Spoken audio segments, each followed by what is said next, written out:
Halo has fallen 77% in popularity since Halo 3's release because of the grip 343 Industries has on the series. Halo's been taken hostage and it's losing control. Let me explain. 343 has gone from inheriting one of gaming's biggest franchises to doing everything it can to try to revive it. It was supposed to be a love letter to the fans, and you know, we let them down. However, the same can't be said for Bungie's Halos. Combat Evolved, Halo 2, Halo 3, and to some extent Reach are all beloved and still played to this day. So what's blocking Halo from its rightful place on the throne? It turns out there are three important elements that 343 has either forgotten or downright ignored. Community, creators, and casuals, or the 3 C's as I like to call them. Most would think the most important aspect of Halo is the gameplay, the way the weapons feel, the combat, the movement, but it's far from the truth. A good game nails the gameplay, but a great game nails the experience. Halo is an experience, and in Halo Infinite's case, it has exceptional gameplay, but just doesn't really feel like much of an experience. It feels hollow. To start to understand why, we need to talk about the game's community, or lack thereof. I know what you're thinking. Halo's community is strong, it's one of the biggest in gaming, and I'm with you, but you wouldn't know it from Halo Infinite. 343's first major problem is that the sense of community doesn't exist in this game. Isn't that insane to you? You see, it's not enough to have parties and just play with your friends. That's not how a community is made, that's how a party is made. And to explain, we gotta go back to 2004. Halo 2 has just released and you decide to try your first online match. Queuing up brought you to a pre-game lobby with full mic support. Suddenly you're hit with the realization that there are other players just like you who love Halo. You could see them talking and can learn about who you were going to play against. Once the game starts, you unsurprisingly coordinate with your team, but then you hear something else. Something that captures your attention and grounds you. You can hear the enemy team based off proximity. You feel connected, but then the match ends when suddenly you're sent a clan invite. You accept and now you have access to more like-minded players for the next time. That's the power of community. It's insanely powerful. Yet this is what you hear when you play Halo Infinite. Y'all feeling a good sense of community? Stronghold Bravo is ours. Taking these zones, look closer to your fellow man, fellow Spartan. But why is that? Have players changed?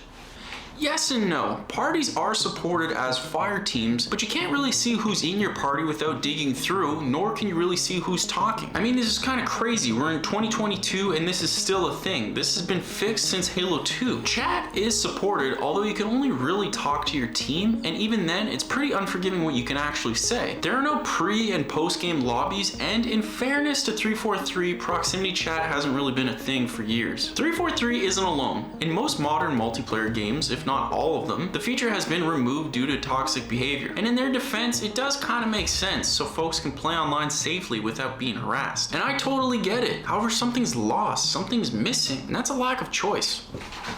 Modern gaming companies, including 343, have raw players of the ability to choose. There's nowhere to opt in if that's something that you want. These companies have decided what's best for you. Whether it's through voice or through chat, there's actually no option to speak globally in Halo Infinite. No longer is it encouraged to play a match from players from the previous game. No longer can you utilize the proximity chat to enhance community modes like zombies, social slayer, or even enhance the meta in rank play. So what can you do instead? The answer is nothing. You're limited to your team's communication, and in doing so, 343 is putting barriers for player expression. What could have been the start of a beautiful Halo friendship that you would have had in previous Halos is now a lost opportunity in Halo Infinite, but that's not the only form of expression 343 is goofed on. Since Halo 3, creators have pushed Halo to become something beyond just a first-person shooter. It no longer was a game, it was a platform. Combining great gameplay with community expression and creators is a recipe for success. Halo Infinite had its ups and downs during development, but just like Halo 5, it released half-baked. And on the chopping block was Forge, a simplified map editor that allowed creators to create some of the coolest maps ever. Forge was delayed and could be delayed again for all we know. But why is this a concern if Forge was only delayed a few months? You see, creators extend the longevity of the game and provide alternatives for players as they wait for official content. It's key to the experience. The absence of Forge means the community can only play what 343 has defined as the core Halo experience. And if it wasn't for community pushback, there would actually be less to play than there is today. The problem is that one person's definition of what is the Halo experience might not be applicable to others, and thus alienate players who would otherwise be willing to stay. While Forge's absence is a huge red flag, 343 has an even bigger problem with Halo Infinite that even Forge can't fix. Custom games are broken. That's right, one of the core pillars of Halo is still broken to this day. You just can't make them work without running into issues. And even if you do get lucky, good luck trying to make it work with a big party. This is a feature that was first available in Halo Combat Evolved and now doesn't exist in the latest and most expensive Halo. Custom games are the lifeblood of Halo that is made exponentially better with the power of Forge. But in Halo Infinite, players don't even have that. In the future, I'm sure custom games will get fixed, but the problem runs deeper than just creating them. Halo Infinite's custom games may have more options than ever before, but it's lacking meaningful options that we'd want at this point, such as equipment starts and how long we should be able to use said equipment. Just imagine joining a game where you're racing others with infinite grappling hook like Spider-Man. Just think what we'd call it. Pizza time. But we don't have that, so it can't be done. And that's a huge missed opportunity. Now, Halo 2 didn't have Forge, but it did have custom games, which helped to change what Halo could be. Halo 2 had amazing community and creator expression, and because of that, amazing custom games were created that spread like wildfire. SWAT, Zombies, Tower of Power, all of these custom games were iconic to Halo 2 and key to the experience. I'm not saying that.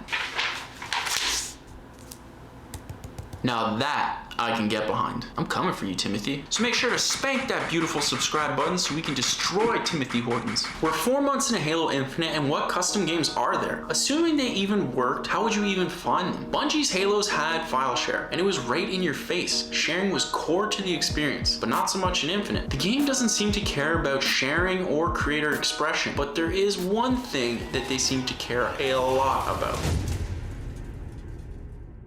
Since 343 Industries has taken over Halo, it has consistently tried to put more and more effort into making Halo an esports. And believe me, I get it. It makes money, it increases the longevity of your game, it makes sense. But the previous Halos were made as a game first and then played as an esports. It's a subtle difference, but it's a big difference. This game is balanced for esports, the maps are designed for esports, and the movement is, yeah, for esports. But there's one major problem that occurs when you focus on esports over everything else. The casual experience suffers. Halo 5 and Halo Infinite are pushing the competitive scene because they have a stake in HCS. It makes total sense. Making the gameplay more competitive makes the sandbox tighter, and that is by no means a bad thing, but it does throw a wrench into Halo's multiplayer experience. Halo Infinite is really hard to get into if you're not already good at the game. I mean, up until now, the only casual friendly modes are Tactical Slayer, Fiesta, and Big Team Battle.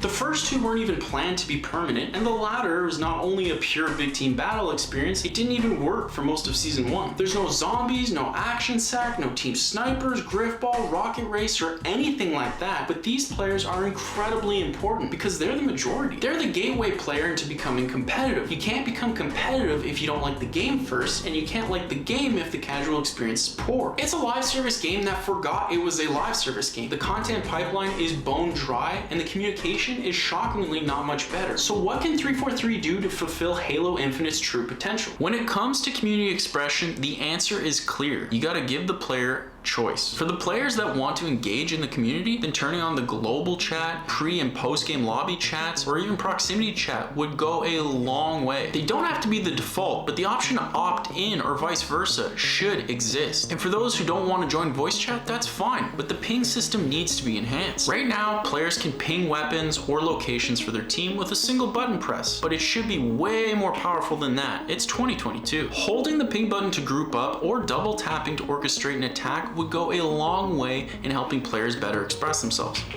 For creator expression, custom games clearly need to be fixed, but that's not all. Sharing content should be at the forefront for every player. It needs to be easy for the community to be able to download and or recommend content. Last, but definitely not least, is the casual experience. Now, in fairness to 343, they did add great features such as Academy, bots, and training mode, but they missed the point. Let me explain. Academy is a great tool for learning Halo. It contains an assortment of weapon challenges to help you learn the weapons, but it's missing a couple of really important features. First, it only teaches you about the weapons, and Halo is much more than just the weapons. It's about guns, grenades, melee, and I guess now equipment. Academy only teaches you about one of these things. Second, why would I play Academy when it's easier for me to just jump into the multiplayer and get access to everything? The answer is I wouldn't, and that's because there's no incentive to do so. This could easily be solved by rewards, achievements, emblems, nameplates, weapon skins, anything really. You need to give players a reason to do these things, which leads me to the multiplayer bots. Bots are a fantastic addition to Halo, and whoever thought of this idea should get a raise. It's a genius move, and Halo definitely needed it. But 343 is missing a huge opportunity. Halo is amazing when you're dominating, and that is especially true of Halo Infinite. However, playing against bots comes with the caveat that it's just not as rewarding as taking down a real player. But what if it wasn't? We're going to take a look at a game that was clearly inspired by Halo. Let's take a look at Splitgate.